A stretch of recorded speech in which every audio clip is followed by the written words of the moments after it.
काल आणला पाहुण्याने ब्रेड. तर या ब्रेडचं काय करायचं म्हणून मी 3 बटाटे उकडले. ते बारीक असे किसून घेतले. त्यामध्ये आलं, लसूण, मिरची हे घातलं आणि ब्रेडचा चुरा 1 वाटी घातला. अशा पद्धतीने हे मिश्रण मिक्स करून घेतलं. त्यानंतर मी काल आणला पाहुण्याने ब्रेड. तर या ब्रेडचं काय करायचं म्हणून मी 3 बटाटे उकडले. ते बारीक असे किसून घेतले. त्यामध्ये आलं, लसूण, मिरची हे घातलं आणि ब्रेडचा चुरा 1 वाटी घातला. अशा पद्धतीने हे मिश्रण मिक्स करून घेतलं. त्यानंतर मी एका वाटीमध्ये 2 चमचे मक्याचे पीठ घेतले. त्यामध्ये थोडंसं पाणी घालून अशा पद्धतीनं पातळ करून घेतलं आणि त्यानंतर मी 2 चीज होते त्याचे क्यूब्स करून घेतले.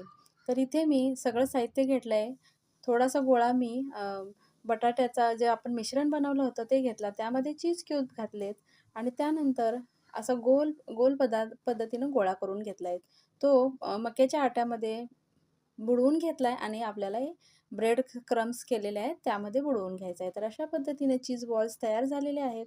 अगदी सगळे चीज बॉल्स मी करून घेतलेले आहेत. गॅसवरती तेल तापत ठेवलेलं आहे. तेल गरम झाल्यानंतर त्यामध्ये हळू बॉल्स सोडायचे आहेत.